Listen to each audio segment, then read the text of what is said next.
Hello, welcome to Editing with My Wife. Now with more horror. My name's the Hooded Philosopher, and I'm here with Cheesy Loops. Hey, Cheesy Loops, tell me about the anime you watched recently. I was frustrated that I couldn't watch all my other stuff because I got all caught up on them. Yeah, as you do with anime. You keep it up on. And I keep seeing something on YouTube Shorts and a bunch of other places about an anime called Spy X Family. Now, I got the opportunity to watch this with you. Yes. Which is pretty funny because you don't really care for anime, and it's funny to see your reaction to it's like 90% repetition and over-exaggeration. It's poor writing, and I don't really care to try and engage with something that I have to wrap my mind around what they're actually trying to say, because or just I don't want to listen to them repeat themselves endlessly. Like, I don't need to continue about this. It's just frustrating for me, anime. There are some good ones, and I should say that. I do like anime. Mm-hmm. It's just not the way I like it. Mm-hmm. But I can say that the original Full Metal Alchemist, when I watched it, there wasn't bad writing. It was good writing, period. So it's not all anime, and I know that. Mm-hmm. I just haven't found a lot of the ones that don't have crappy writing. I absolutely love it so far. I can't wait to finish it. I'm excited about the dog. Yeah, we haven't gotten to the dog yet. But a little girl who can read minds ends up getting adopted by a guy who's a spy, and he's using her as a cover in a family. The crappiest spy in the world. And happens to stumble upon a lady who is an assassin, and they're all hiding secrets from each other about that, and trying to become a family because little girl wants the family. The guy wants to get his mission taken care of, and the lady doesn't want to get caught as an assassin. Yeah. It's all beneficial for each other. It's like, I like trash. I love shows that the writing is not meant to be taken seriously. Mm. This isn't trash. It's a treasure that someone didn't quite express the way it is, or over-expressed the way it is. Oftentimes it is saying things that didn't need to be said, that the video conveys just fine, and they're saying it anyway. And I point these out to you. I drive you nuts while I talk when you watch anime. I'm so used to it now. It just makes me laugh. I can't hold it back. It drives me insane because as a writer, that is one of the worst. That's filler. And it doesn't need to be said. Video games do it too. I gotta say that too. Video games have unnecessary writing and it's just filler and it's garbage. And they need to focus down on the story they're telling. As long as it's not like major storyline or you pause it, I'm okay with it. And you have been. You pick your points in what you say. I try to be careful. I've been thoroughly enjoying it, and it's super adorable. Adorable is definitely the word to describe it. That little girl is so adorable. Even if all of the kids in the school are stupid. Like, their characters don't make any sense. Well, because they're 6 years old, and they act like they're 14. It's incongruent. One of them is attracted to the girl who's 8 years old. What the heck? Is it happened that young? It took me until I was like 12 or 13 before I had any of those thoughts. Yeah, I care about girls. And that was you. Pretty much every other girl can go suck it. And that's because I love my wife and nothing more. Don't read into that. I love women. I'm very much myself a feminist. No, but it's super cute, and I'm hoping that once we're done with this recording, I get to watch one. Yeah, I think we're going to watch a couple more, and you might hear about it in the next episode, because we're trying to find something else to fill this space with that's maybe a little more interesting to the viewer than just reciting what happened in the last chapter. Mm-hmm. So, and if you have any suggestions for anime, I would love them. I need new especially anime. If I don't comment on it. That would be incredible if there wasn't an anime where I was flabbergasted by what they said or did. And I use a website where I can watch most animes, so... And she's a terrible assassin she's never kissed anyone and she's an assassin? What? Is that like a requirement? Is you have to kiss someone? But you have to be seductive to be an assassin. Especially a female assassin who dresses like that. And not to mention his spy work. Oh my gosh. Okay. His spy work, you should get to see a little bit of before the family. The family kind of like It dampens it. It sure does. It fudges sure them does. because he has to do things differently. Yeah. And he sure does say a lot of good things about family. But like so Without that scene realizing with it. the He's like realizing he's not it. supposed to draw attention to himself, but he like stomped on a guy in the middle of a street is because he wouldn't normally take action. He couldn't. He normally Like it would ruin his cover. It would ruin his cover. But then when his family steps in and actually he's like, okay, now I gotta protect them. That scene better come back to bite him in the butt with that brother. I mean, that's what should come back to bite him in the butt. The moment he gave it away, and I have a feeling that's going to fade into the And ether. how can they not see? Like, she's crazy. She's telepathic. No, yeah. How do they not see that the little girl's telepathic? Like, it's absurd. How does the dad not see that this Yeah. lady's really good to hit with him? And he does touch on it. Is she supposed to be this good at Yeah, hand-to-hand combat? yeah, right. I mean, I guess anybody can learn to be a martial artist, especially in Japan. Yeah. Which was where this was created, I assume. I don't really know. It was Japanese artists who wrote it. But the art is great, aside from the over-exaggeration. And that man cares too much about a single word. Elegance. I want to rip his mustache off his face. See the beauty underneath. All he says is elegance, and Hood is like, you can use other words. So many ways to describe elegance, to really bring out the thing he wants. One note, one word, that's all you need. Hood was cooking me lunch while I was watching it, and you could hear him. He was really quiet about it, but not quiet enough. But he was like over there, you could use so many other words. I like said decorum. Grace. But no. Elegance is the word he uses every time. And I love elegance. I think elegance is such a wonderful thing, part of this world. I think it's absolutely something you can focus on and really try to bring out in this world. But nobody's going to do it by repeating the word elegance. It's inelegant. Well, anyway, we should get out of the book. In the last chapter, they headed into battle. Ooh. Draylen followed everyone through the portal to the gondola at River's Flow, the castle up there, and then they go to the gondola, and he's like, I don't want to be over that river again, and he flies away, and he meets the boy, but before he gets to the boy, he finds an ambush that was coming, and they turned invisible, and so he went down and scratched them a bunch, trying to reveal them, and then headed over to the city, or to the rebellion, to make sure that they knew they were coming. That if anyone he missed, there was only 10 or so. And then he meets Ella, and flies out the window after giving them the news so that he can continue, and they're right out there. So yeah, here we go. Right outside this is the door. what happened in the chapter 28. What he didn't want to see. That's the first chapter. We were playing around today. Yes, the whole thing is technically very finished, but this time it won't end on. We did it. But I will go ahead and continue this. This is another short one anyway. So it's chapter 28, What He Didn't Want to See.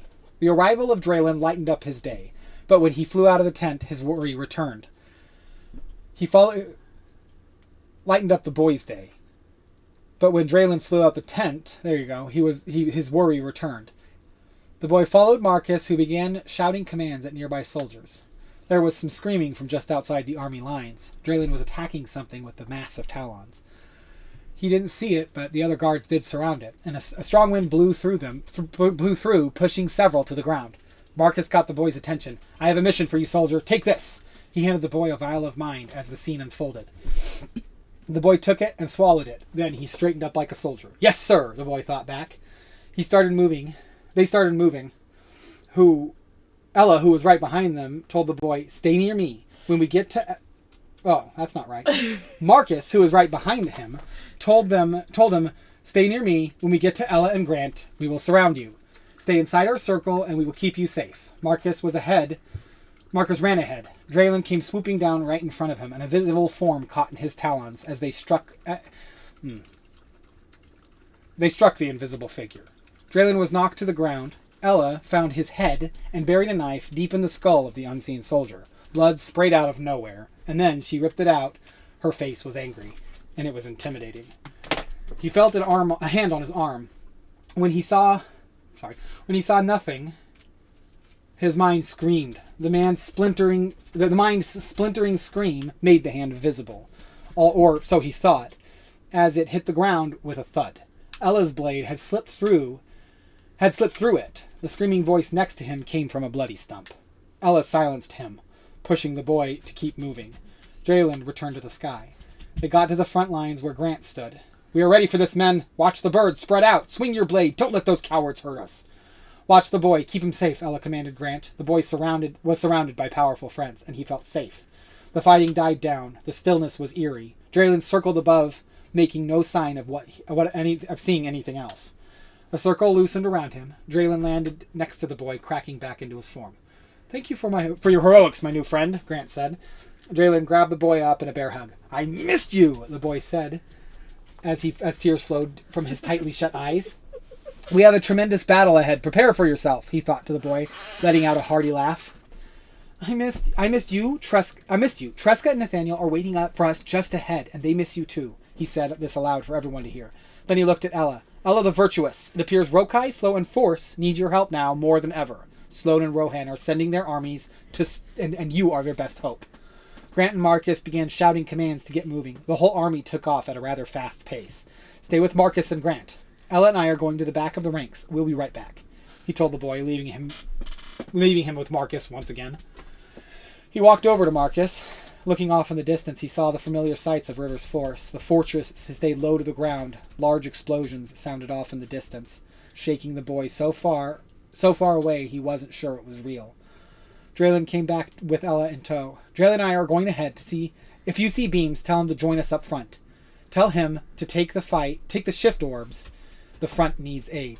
When you get there, be prepared to fight." She disappeared off into the solar horizon.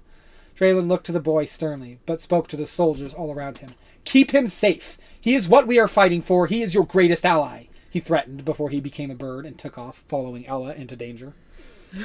Another short boy chapter. Yes, that you read. And I wrote it on Christmas. At 7 a.m. on Christmas. I want you to know. It was the boys chapter. And you read it. I know, it started with the drival of Drayland, and my head thought, Drayland? Oh well. I hope you enjoyed it. I was laughing the whole time. Because I was like getting ready to read, and you just started reading. And I'm like, I ain't gonna stop this.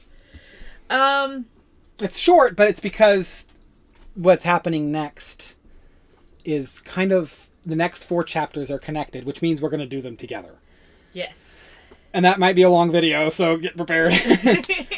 And it's probably going to take me 6 days to download it. Thanks, YouTube. No, our internet. I don't know. It seems like the traffic on YouTube is like 90% of the day. And you can hit this little 10% mark to get yours in. Uh-huh. That's not the upload speed necessarily. Because they don't all take the same amount of time. And it's not that it can't make any sense for upload bandwidth to be hidden unless YouTube was getting a bunch of uploads. But there's like 5 million videos posted a day or something like that. It's insane. And then all the lives. And I add to the noise. Well, I like your noise. I hope others do too. So other than your funky paragraph where they started moving Ella, who was right behind them, told the boy. Oh, yeah, change that to Marcus. Yeah, and then change it to Marcus moved on ahead. Because it like you got confused at who was doing what. It might be. That happens. Well, fighting makes everything very confusing. Yeah, things have to happen very fast in a very specific sequence. And it has to be conveyed correctly. And that really shows up in the next 4 chapters. And even worse than the last 3. Because I should state, the last 4 chapters of this book were the first ones I wrote. A long time ago. A long time ago. A lot of the names were wrong and had to be changed. The magics were wrong. The magics were wrong and had to be changed. But I was still figuring things out and kind of getting a grasp for what the world was. And knowing how it ended kind of helped you begin it. Yeah.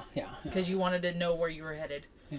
And for you, that was what made sense. And it's not going to be the same for most books, but for this one, I feel like I had to like dig into the end to understand the beginning, and it really did help. This one, this story's changed a few times.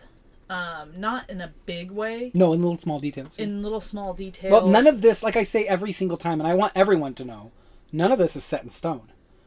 People could literally plagiarize this, and I would say nothing. Mm-hmm. I'm not looking for anything with this other than people to be interested in the story. And if somebody else makes it, I'm happy. Somebody's interested in my story. Mm-hmm. Even if they aren't knowing I'm the one who created it. I don't care. I don't need credit. I don't think anyone should need credit. It should be something given to those who deserve it. Not something bought and sold. It's the way the world is, though.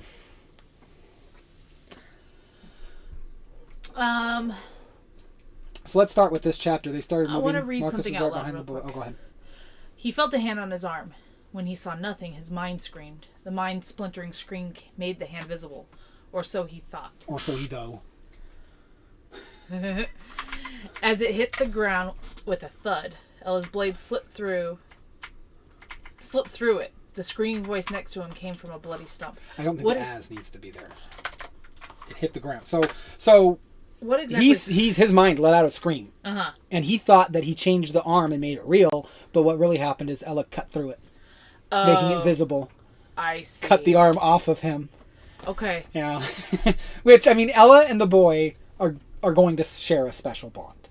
Well, because this is where it starts. They're very... Well, I mean, if I had to put age to it, it would probably be 10 years. They're within 10 years of each other?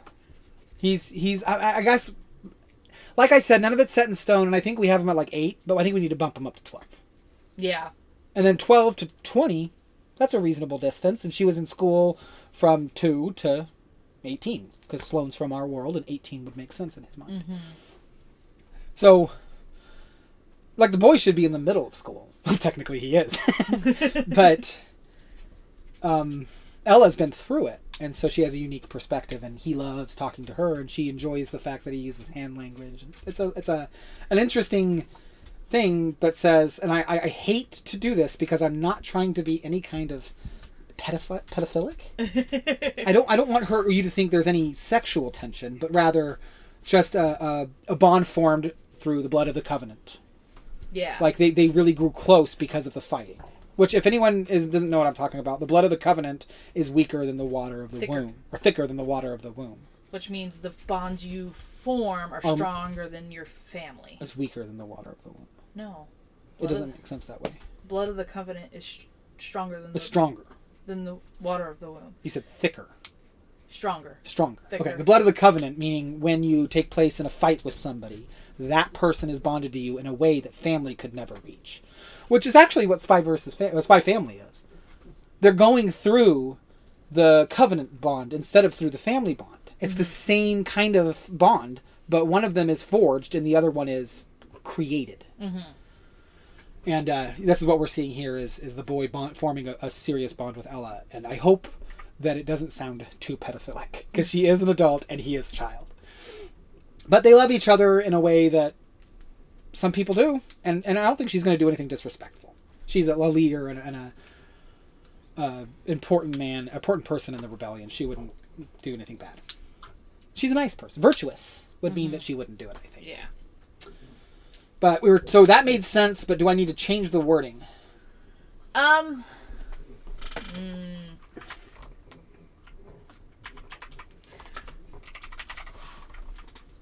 Through it, the screaming voice next to him came from a bloody stump. So, like, the person who had grabbed onto him got his hand sliced through, and... He's screaming, ah! Okay. Because his arm got cut off. Okay. And then Ella silenced him, pushing the boy and keep moving. So that's a nice way of saying stabbed him in the face or something. And then Draylen went back up into the sky, and then they got to Grant. Mm-hmm. And Grant is like, we're the soldiers, rah, rah, rah, leading the charge. And Ella tells him, yeah, do that, but keep these boys safe. This boy's the treasure here. Yeah. And then Draylen says something interesting a little further down, where this boy is who we're fighting for. He'll be our greatest ally. Mm-hmm. Which is a hint at what I think his title will be. Anyway. I don't know if that makes any sense. But I don't ever say his title. But I think when he grows up, maybe if there's a sequel to this, maybe if there's a sequel, he will be his name, because I don't want to reveal it, the Great. Oh. So, and that gets revealed as to why that's important. And probably like, no, it's not in the next 4 chapters. It's after that. Okay, anyway. A little hint at the next thing. And I didn't want to give his name away. And in fact, the mistake I made in the second chapter is wrong anyway. I didn't use that name. I changed it. Because it was a third chapter. Yeah. We have changed it. And I think it's changed for the much better. For the much better? Yeah. But other than that, it's pretty straightforward. It was just this quick scene where he sent a retinue of men to try and take the boy, and Draylen caught them before he could do it. Which is the point of Draylen, isn't it? Yeah. All right. Well, we can end this then. Let's go back to... recap! And so in this chapter, Draylen returns. So today I am finishing up a sculpture I did, a big one. Oh yeah, I could do that, couldn't I? Now, why don't you tell us about your sculpture? Tell us in detail about that, because people would like to hear that. Well, I made it special for a card shop in the area that we go to. They do something really cool for kids every Saturday, and they've been really kind to me. Just in general, I like to take my bulk cards there, and because I have opened a lot of packs and have a lot of bulk. And so I made a little scene with Squirtle and Bulbasaur, which I'll take pictures and post some stuff on. Probably make it go a little short and post it on YouTube. Where I'm going to... So I'm done with the clay aspect of it. Now I gotta do some resin on it. But Bulbasaur's starting his Vine Whip, and Squirtle's gonna have Bubble. So I'm gonna make a couple bubbles out of resin. And I made a little Pokeball and a little potion. And there's some grass, and there's a little walkway, like a little path, and in the middle of the path is the Pokeball symbol you would see in the middle of a fight. Mm-hmm. Just as a cute little joke. Wow. I named the place in the very first chapter, but it wasn't that. And so I'm going to reiterate, the name of this world is Telomere. I apparently envisioned that name when I first started writing the end and then forgot about it. So when I got back to the end, I realized that I called it Telomere, and I really like that name for it. So just so you know, whatever it was before, if you even remember, erase that from your mind. It's Telomere. Telomere and the Lystran Kingdom. But the reason why I say that is because of the recap I just wrote. For those of you who aren't paying attention. Explosion starts the largest battle Telomere has seen in the last 200 years. And the next 4 chapters take place on that battlefield. Yes. So we're going to see a lot of death. A lot of chaos. A lot of chaos. The way he uses it is so powerful. All right. With that, thanks everyone for listening. Have a good day. We love you. Bye.